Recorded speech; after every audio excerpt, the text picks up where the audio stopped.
आज आपण जेव्हा स्वामींना अनन्य तळमळ भावनेने प्रार्थना करतो, स्वामी माझं अमुक काम पूर्ण करा, तेव्हा त्याच क्षणी स्वामी आपली प्रार्थना ऐकून संपूर्ण विश्वाला आपल्या इच्छेच्या पूर्णतेसाठी कामाला लावतात.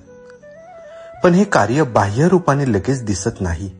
त्या प्रक्रियेत काही संकटे, अडथळे, अपयश यांची रूपं येतात.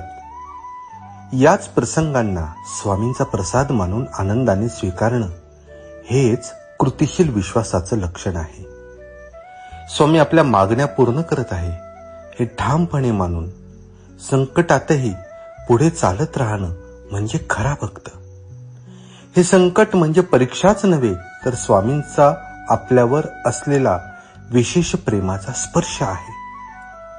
कधी वाटतं की उत्तर मिळत नाही, पण खरे तर स्वामी त्यावेळी काहीतरी मोठं आणि योग्य तयार करत असतात.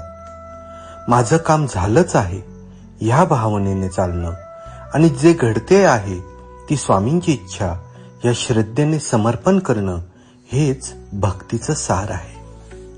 स्वामींना कृतिशील विश्वास फार प्रिय आहे, कारण तो विश्वास फक्त शब्दात नाही तर वागण्यात, चालण्यात आणि संकटातही दिसतो. हा विश्वास म्हणजे अंधारातही दिवा घेऊन वाटचाल करणं. जो हा विश्वास धरतो स्वामी त्याच्या सर्व इच्छा पूर्ण करतात. शेवटी हेच तत्व लक्षात ठेवा.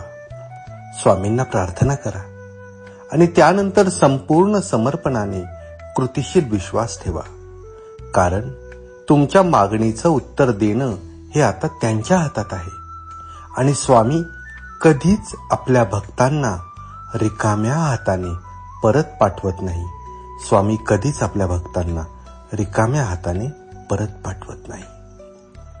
बोला श्री स्वामी समर्थ महाराज की जय. श्री स्वामी समर्थ.